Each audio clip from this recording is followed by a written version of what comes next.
Berita faktual dan terkini dalam DMP Evening News malam ini. MK akan bacakan putusan gugatan Pilpres 2024 Senin esok.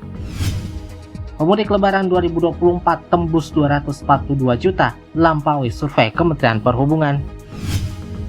Dan Timnas Indonesia berhasil kalahkan Australia 1-0 dalam laga lanjutan Piala Asia U23. Berita tersebut dan banyak lagi akan hadir bersama saya, Andika Siraansyah, dalam DMP Evening News yang kami mulai sekarang.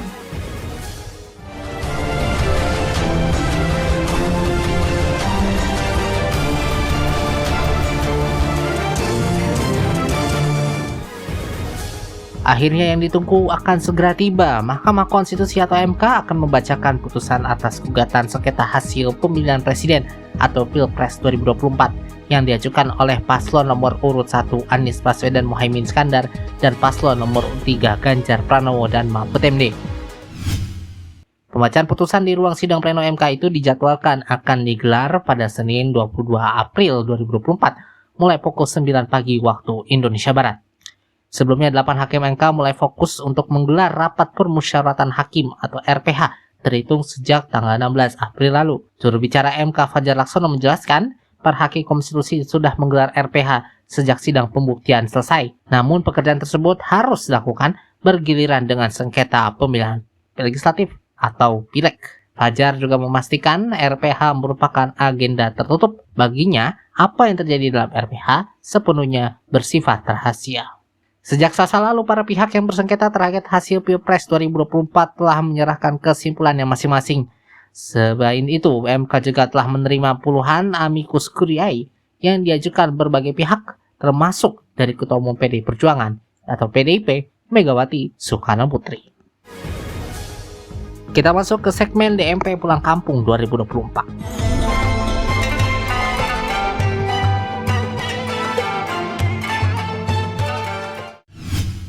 Menteri Perhubungan Budi Karya Sumadi mengungkap data pergerakan pemudik pada Lebaran tahun ini tembus 242 juta pemudik.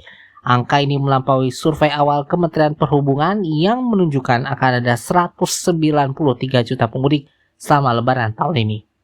Dalam acara penutupan posko angkutan Lebaran 2024 di kantor Kementerian Perhubungan Jakarta pada Jumat ini, Budi mengatakan bahwa awalnya jumlah yang mencapai 70% penduduk Indonesia itu dinilai tidak mungkin terjadi oleh sejumlah pihak. Namun ia mengatakan bahwa Kementerian Perhubungan telah bekerja sama dengan beberapa provider telekomunikasi terbesar di Indonesia dan tercatat 242 juta pergerakan baik mudik maupun aglomerasi.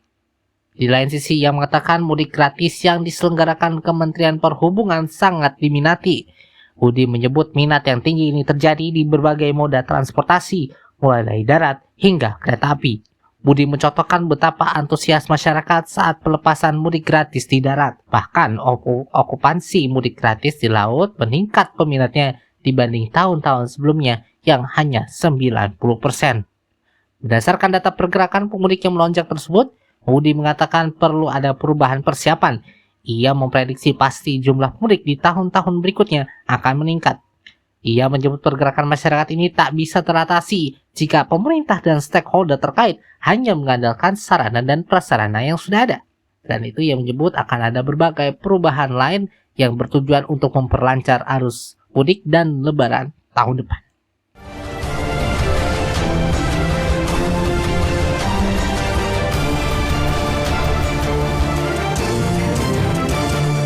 Anda masih bersama DMP Evening News, produksi DMP Media Network. Kita masuk ke segmen Salam Olahraga.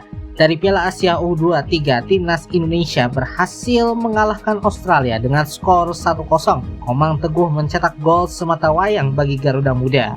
Sementara itu Hernando Ari menjadi pahlawan di laga ini usai mematahkan peluang dari Yongsa Cruz. Yohanes Pasaribu melaporkannya untuk Anda.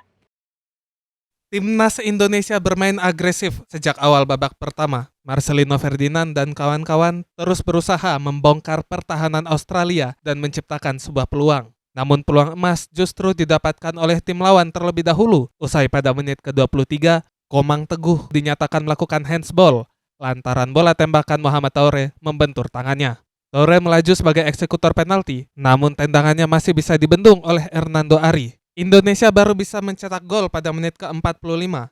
Memanfaatkan bola yang memantul dari Nathan Chow Aon, Komang Teguh melesakkan bola tersebut ke gawang Australia. Skor 1-0 bertahan hingga turun minum. Di babak kedua, Australia berusaha menyamakan kedudukan, namun peluang-peluang emas yang didapatkan oleh Young Socceroos masih mampu dipatahkan oleh Hernando Ari. Skor tidak berubah, 1-0 hingga peluit panjang dibunyikan. Indonesia akan menghadapi Yordania dalam lanjutan Piala Asia U23 pada hari Minggu 21 April. Indonesia dituntut untuk mencetak poin untuk memastikan satu tiket ke babak perempat final. Yohanes Pasaribu melaporkan untuk DNP News. Dari lanjutan Liga Eropa, sahabat DNP, Inggris dipaksa gigit jari usai dua wakilnya tumbang di babak perempat final. Liverpool harus mengakui keunggulan Atalanta dengan agregat 3-1. Sementara West Ham United takluk di tangan kampun Bundesliga Bayer Leverkusen. Yohanes Pasaribu melaporkannya untuk Anda. Kekalahan telak 3 gol di Anfield memaksa Liverpool untuk tampil habis-habisan saat bertandang ke Bergamo pada Kamis malam. Pasukan Jurgen Klopp langsung mengambil inisiatif serangan sejak peluit sepak mula dibunyikan. Di menit ke-7, Mohamed Salah mencetak gol yang membuka jalan Liverpool untuk mengubah keadaan. Liverpool terus berusaha untuk menggandakan keunggulannya, namun eksekusi yang kurang matang membuat kedudukan tidak berubah 1-0 hingga akhir babak pertama. Masih tertinggal 2 gol secara agregat, Liverpool semakin melancarkan serangannya pada babak kedua. Namun serangan-serangan tersebut tidak mampu dikonversi menjadi gol berkat pertahanan solid dari Atalanta. Skor 1-0 bertahan hingga akhir laga. Dengan agregat 3-1, Atalanta resmi melaju ke babak semifinal.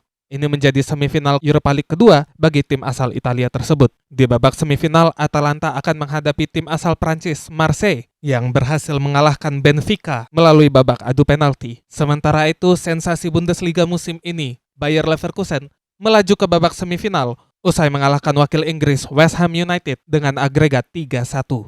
Unggul 2 gol pada pertandingan kandang tidak mengendorkan semangat skuad asuhan Xabi Alonso saat bertandang ke London Stadium, London. Tim tuan rumah mampu membuka keunggulan terlebih dahulu melalui sepakan dari Antonio pada menit ke-13. Namun hal itu tidak mengendorkan semangat kampiun Bundesliga itu. Pada menit ke-89, Frimpong mampu menyamakan kedudukan. Skor akhir 1-1 pada laga mempertahankan keunggulan 2 gol secara agregat bagi Bayer Leverkusen.